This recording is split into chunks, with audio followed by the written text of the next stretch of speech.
Hey guys, still here and welcome back to Wargame. Before I kick off with today's replay, I want to thank the patrons who are constantly supporting me on Patreon. You guys are really helping me keep this channel going.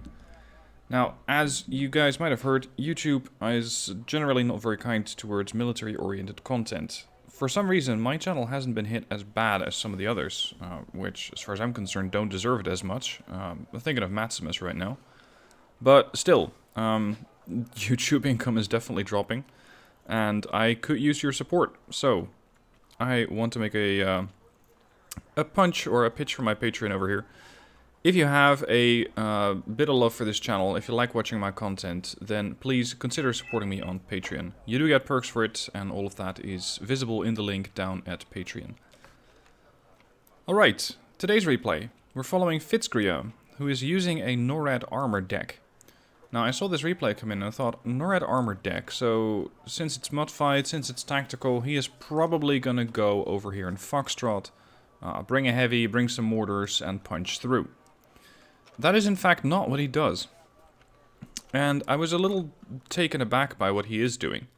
He's gonna use Bradley's M2A1s with Riflemen 90 and an ADATS in support, and he's gonna start pushing over here.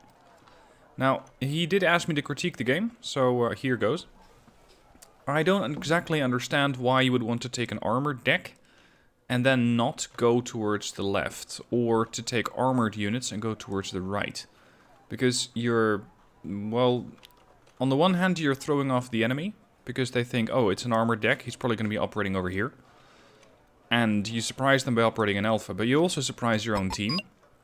And on top of that, these units, if you'd had a mechanized deck, would have been at even higher veterancy, the Bradleys. Now, the Bradleys are going to play a very important role in his gameplay, so I would definitely recommend going with a mechanized deck. And for those Criticasters who are currently watching, I had a look at the Wargame Reddit the other day, just out of curiosity. I never go there, but I was just looking and thinking, well, I'm just gonna do a little bit of looking around. My god.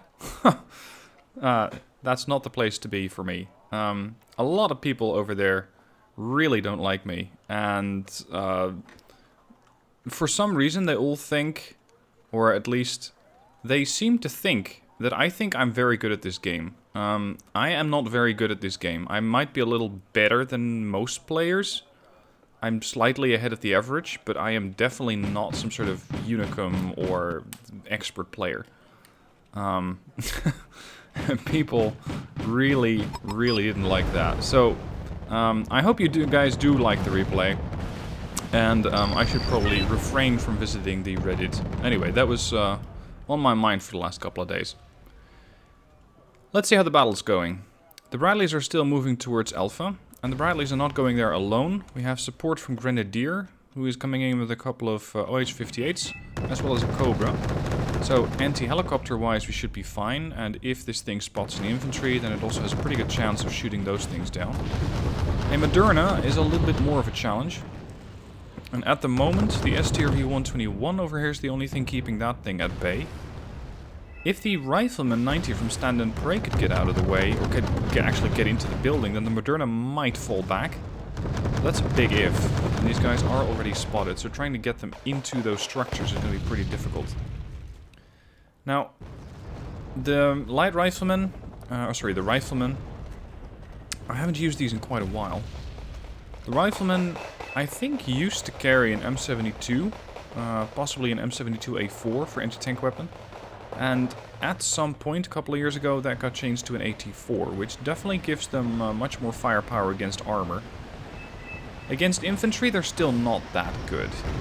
They got the M60, but it's a stationary weapon, so no moving and shooting, which makes them less suitable towards attacking, and only means that you're going to have to use attack move. So they're going to have to either move and fire only their M16, or stay stationary and fire both.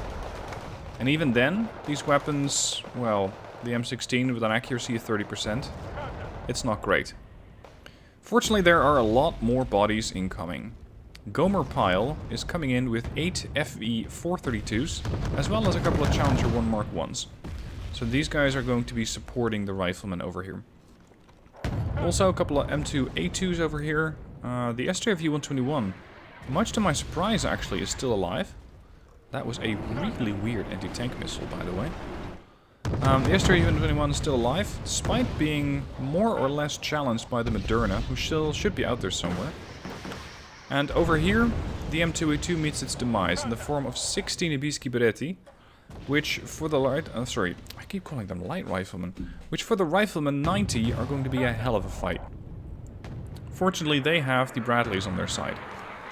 The Bradleys, while the M2A1 is not the best variant, they do have a very nasty autocannon in the form of that Bushmaster. 900 rounds, 200 rounds a minute rate of fire. This thing is going to be able to put out quite a bit of hurt on any infantry. But you're going to have to get line of sight. Speaking of line of sight, the Nighthawk, which just evac'd, did not quite need line of sight and probably nuked at least a small group of infantrymen over here. Maybe allowing for the Riflemen to start pushing in. And seeing how many of those Nibiskis are still around. Also pushing in with the Bradleys. Now these things... Oh, look at that. Shit, that's not something you want to encounter up close. 40 Formosa. That's a whole troop of grenade launchers. And at this range, they're fairly harmless. But should they come close, they can wipe everything out here. All the light riflemen. Again. We're going to make this a drinking game. Every time I say light rifleman, you're going to take a shot. These riflemen are no match for 40 Formosa. The Bradleys, well, they're not entirely impervious to the riflemen. Sorry, to the Formosa. But they go a long way. The Specialny Yatnotki, which are coming out from the secondary tree line of there, they can definitely inflict quite a bit of damage on the Bradleys. There's the Formosa, or rather what's left of them. One squad's murdered by the Bradleys, and the rest of them are limping away. And look at that.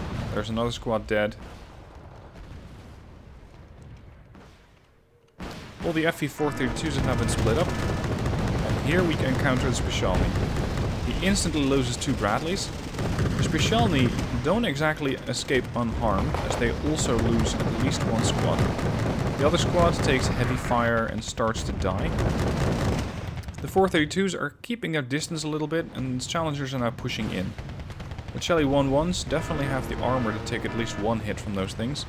So with the Bradleys in lead, the challengers can provide support, and the riflemen should be able to make it over to the other side.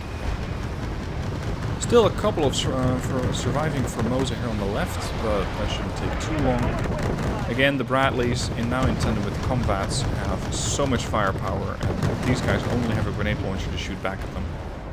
Grenade launcher fires HE, and this thing has 3 side armor and 3 front armor, so it is really not that risky to push in with combats against the Formosa. And now we finally get to see what's inside all those 432s, and it's territorials.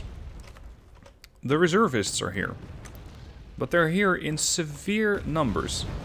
You got a whole load of territorials, of course, with their supporting vehicles, the challengers, and I think we still have some... Yeah, there's the Chaparral in the back. So the Chaparral and the ADATs should make sure that nothing over here gets wiped out by a swift helicopter rush. Let's switch to the left quickly. A couple of V-Horse on the loose. Conquer Squad. They do have a Hafiz and a 2A4 and a Merkava 3, so these guys over here should be fine. I never actually see the Hafiz used, though. That was 2 hits on the V-Hor, and the thing is still alive, but is reversing. Hafiz does reverse, seemingly because the V-Hor might have been trying to take a shot at it. And you can see that the Leopard, while not actually doing any shots, well, not actually shooting, is definitely detected. So he's going to get rained upon by mortars. He's going to get his firing computer reset. They need to find out what reconnaissance unit Red has over here. Anyway, not our problem. We're going to switch back to the far right. A 135 gunship got taken out by a very heavy missile over here. So we need to find that thing and shut it down. Now at this point you can see one of the weaker points of the Bradley, which is autonomy. Normally 480 kilometers autonomy is perfectly fine. You can get to where you want to go. And he did get to where he wanted to go. He got to Alpha and started pushing along with them. But then you start to run out of fuel. So it's going to be questionable whether he makes it over here. The LAVs, by some miracle, have made it in here. Seemingly because Delta is mostly clear. And I wonder if they're going to be able to pull this off. Capture the fob over there.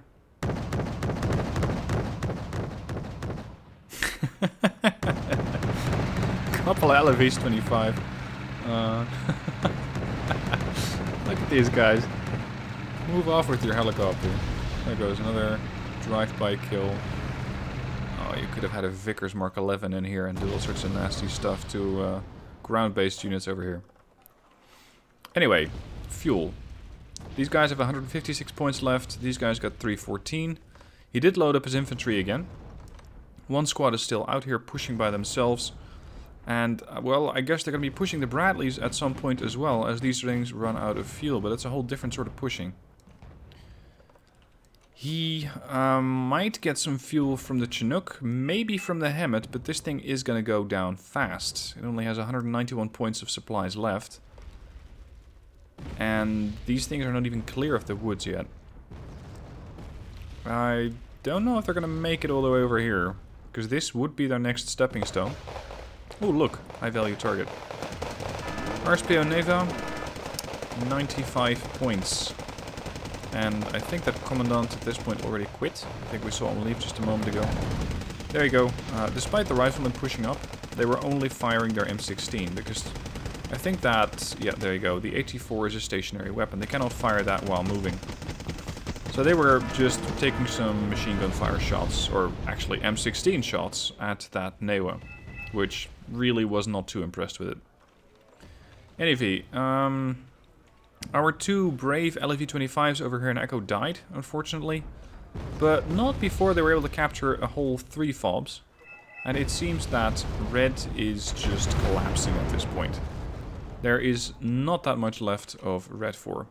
I think I saw Commandant leave, Diarrhea Prince left, Jonesy Boy just left. I'm not too sure about the others, because I was a little bit more focused on what the units were doing. But yeah, red 4 is basically gone. They are retaking their fobs though. Oh, this is going to be interesting. 55, 50, 45 points of fuel, 42, 38, 30. Offloads their infantry. 25. 15. There is a fob somewhere here. And they ran out of fuel. Bradleys are now stuck. You can see the fob here. Just like that, huh? They captured the fob, and with that, fuel. So these Bradleys, with their last fumes of fuel, were able to get to the fob, and were able to get resupplied. So now you got a couple of very dangerous anti-ground vehicles. Well, with the exception of tanks, of course. Those don't really care too much about a Bradley. You got 2 Bradleys over here, which are waiting and looking to see what is going to come down this road, if anything. First though, we're going to have to deal with a T-72 M1 mod. And hopefully the others are going to catch up as well, but these definitely ran out of fuel. And not anywhere near where they would be helpful. The British are still taking a leisurely stroll through the forest, and all the Territorials, all the Fe-432s, and the Challengers just sitting over here and calmly combing the forest. Looks like we still got a quad stack of mortars over here. Carmen left the game. There's the T-72. Look at this. T-72 has 21 points of frontal armor. The light riflemen are trying their very best. And they are slowly punching holes in this tank, but damn, emphasis on slowly. Also, you could see that it was only 1 squad of riflemen which were actually doing the fighting. So having these guys on attack move would have been helpful. Erics are trying to push back against the riflemen and get utterly wiped out by the combination of combats and Bradleys. And there's the T-72, who at this point is so close that the combats can just open up on it and go through its frontal armor. But not before the T-72, despite having a damaged fire computer, is able to take out a combat. Stand and Pray, for some reason, surrenders? After losing a combat? I don't know exactly what that was about. There's still some infantry over here, Commandosi, and something else that seems to be shooting from this area. But at some point the British might be able to get those, provided that they actually try and make it over here, instead of guarding this useless piece of forest. Well, 35 points gained by the Bradleys. The Bradley did take a hit over here. And... the hell was that? Was that a Nighthawk? Yeah, that was a Nighthawk. I'm not exactly sure what the Nighthawk tried to drop over here.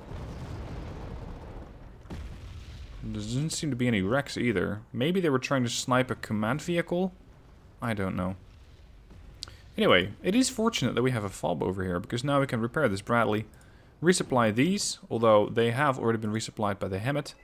And as you can see, he wisely turned off ammunition and spare parts, allowing only fuel. And it seems like that was enough fuel to get those extra Bradleys over here. So now he has 3 squads of Riflemen and a couple of Bradleys. Another set of Riflemen is coming in from the right, wisely staying outside of the forest over here, because you don't want to take Rifleman 90 up against Commandosi. It's not going to go very well. Now, interestingly, Red Force still has Foxtrot, and seems to be in no hurry to give that up. They are starting to wipe out more and more units, and they still seem to have a decent supply of anti-tank weapons left. Let's see, the Murkoff is still alive, the Hafiz is still alive, and even the Leopard 2A4, if it is the same one, is still alive. So they're receiving pressure on Foxtrot, and I don't think that they really have the points, let alone the supply line, to actually do something against that. Now, finally, the British have arrived. They did lose a Challenger right on its way into the sector. You can still see it here. And it seems like the Territorials are trying to surround everything. Just this whole column running into their base. This is something that you don't see every day. Now, some of the Territorials are disembarked and going after the Nonas, and the rest of them seem to be either used as a meat shield, or are going to try and take the T-72-1 or T-72 and 1 mod down in numbers. You can see that they are trying to surround the damn thing, and they did get the kill. Despite being only a M72. They're spawn camping over here with reservists. Despite being only an M72, if you get a weak side of the tank, it will go through, and it will do a hell of a lot of damage. So, tank's dead. Anything that spawns in here is going to have a quick run-in with the Territorials and a Challenger. The aircraft are trying to do something against these units, but they are too close, so they cannot actually get the drop. They're going to have to make a circle and then try to get back into this area. And even then, they might not have line of sight. A couple of more infantry units. We still have the Riflemen, we still have the Bradley. Oh, we also have a couple of combats now. And he's also bringing his own command vehicle. If they can neutralize this, that would relieve pressure on the Territorials, although at this point I don't think they mind much, because they're just doing target practice on anything that happens to spawn in.